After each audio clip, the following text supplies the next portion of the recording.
احنا دلوقتي الفترة دي تقريبا من اكتر الفترات المؤذية نفسيا اللي ممكن اي طالب ثانوية عامة يمر بيها.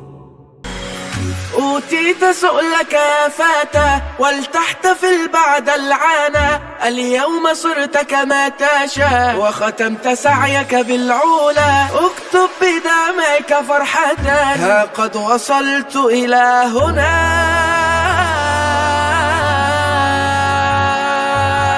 حققت حلمك ها هنا، هذا نجاحك قد ظهر في آخر النفق غدا، ما بين كفيك القمر، لك قصة أكملتها والله يجزي من صبر، لا تكتفي مهما جرى واسعى لكي يبقى الأثر. رجاله احنا قلت لك وقلت لحضرتك نصا انا عايز من حضرتك تحط مشاعرك في الثلاجه. طيب فدايما احنا عندنا شعره، سميها بقى شعره معاويه، سميها بقى شعره انت حر، سميها زي ما تسميها، بس دايما عندنا في شعره كده في النص ما بين احنا بنقول لك حط مشاعرك في الثلاجه، يعني ما تبقاش متاثر باللي بيحصل حواليك، ما تبقاش متاثر تماما. بس ده مش معناه ان انا مش فارق معايا، لان انا قلت لك اني في عندي خط فاصل ما بين انا مش فارق معايا وبين انا عملت اللي عليا فمش باصص للنتيجه، مش باصص للنتيجه، مش فارق هيجي معايا ايه. خلاص احنا دلوقتي الفتره دي هي تقريبا من اكتر الفترات المؤذيه نفسيا اللي ممكن اي طالب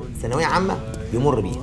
ليه؟ لأن أنت عايش تحت ضغط رهيب، إما اتوجدت فيه بإرادتك أو وجدت فيه غصب عنك، بس هي في النهاية مرحلة أنت بتاخدها لأول مرة في تحديد ما يسمى بالمصير، تمام؟ وإن كنا مختلفين مع المسميات دي أصلا، مفيش حاجة اسمها بتحدد المصير أصلا، تمام كده؟ اتفقنا؟ فبناء عليه في إيديك تنجرف وساعتها أنت اللي هتتأذي نفسيا، وفي إيديك تسمع لو أنا مكانك كنت هعمل إيه، أو سيبني أقول لحضرتك أنا كنت في ثانوية عامة محتاج حد يقول لي إيه عشان كنت انا على الاقل ما اتضرش نفسيا. لان في نقطه مهمه جدا انا عايز اقولها لك، ان احنا في النهايه مش عايزين نخرج حد عنده مشاكل نفسيه، ما هو نفسيتك انت هي اكتر حاجه انت بتهمنا في المجتمع. ليه؟ لان انت حضرتك هتخرج بعد كده تتعامل مع المجتمع، ما ينفعش تبقى مأذي نفسيا، ما ينفعش تبقى بتتعامل مع الحياه بمنتهى اللامبالاه، ولا بتتعامل مع الحياه بالخوف الشديد، انت بتتعامل مع الحياه بالمعيار اللي احنا اتعلمناه في ديننا، اللي هو ايه؟ انت بتعمل دايما اللي هو مطلوب، اللي هو لا يكلف الله نفسا الا وسعها. يعني لا يكلف الله نفسا الا وسعها؟ انت يا ابني بتعرف تحدد المستقبل وتتوقعه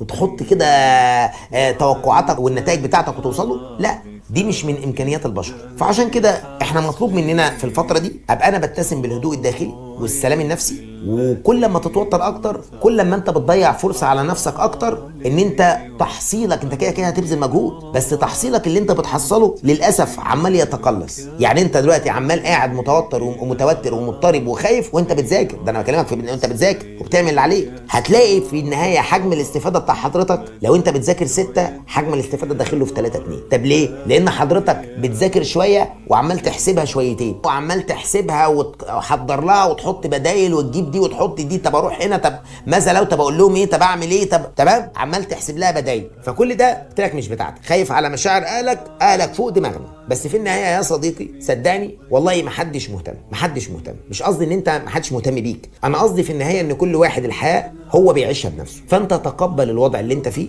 وخليك على يقين ان انا عملت اللي عليا، الباقي ده كنتيجه حتى وان بدت على عكس ما انا متوقع، وان شاء الله ده ما يكونش يعني، بس حتى لو ده حصل فانا عارف يقينا ان في حاجه احسن من كده. وده مش كلام بنثبت بيه بعض خالص، والله كلام مش بنثبت بيه بعض ولا من قريب ولا من بعيد. يعني الكلام ده مش بقوله لك بقى بندغدغ لك المشاعر علشان حضرتك تبقى قاعد والله فعلا ده بيقول لنا قصص الابطال الخارقين خالص. انا قلت لك ان زمان الواحد كان معتقد ان فعلا الناس الناجحه ليهم سمات معينه، اكتشفت ان حضرتك مطلوب منك تنجح بسماتك وبعيوبك. يعني انت ممكن تبقى حد مش منظم وناجح، حد مهمل في بعض الحاجات عندك او في حياتك وناجح، ممكن تبقى فيك سمة شخصية سيئة وناجح، عادي جدا. الناجحين يا جماعة مش ناس مثاليين، لا، انا عندي عيوب واي انسان عنده عيوب، بس هو ناجح بعيوبه. فانت تقبل الوضع بتاعك. الحياة دي مين اللي بيعرف يعيشها مرتاح؟ اللي بيتقبل الوضع وبيدوس بنزين في اقصى حاجة عنده عشان يبذل اقصى طاقة عنده. خلاص يعملها، اتفقنا؟ بدون ما نخش في تفاصيل شخصية. تمام، انا مش عايز بس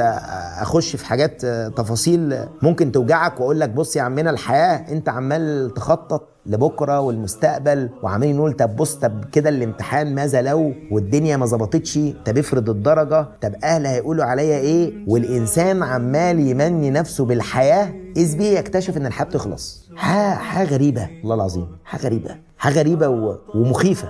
عشان كده بنقول يا ابني ما تديش الحياه اكبر من قدرها. ده ما لا يتنافى مع ان انت تحقق طموحك واللي انت تسعى، كلنا بنعمل كده، بس اوعى تدي الحاجات اكبر من قدرها. اوعى تعتقد ان في جزئيه معينه هي نهايه المطاف. نهايه المطاف اللي انت تموت النهارده، كده المطاف خلص، كده الحياه خلصت، ده فعلا نهايه المطاف. شد حيلك، نلقاكم على خير. سبحانك اللهم وبحمدك، اشهد ان لا اله الا انت، استغفرك واتوب اليك، والسلام عليكم.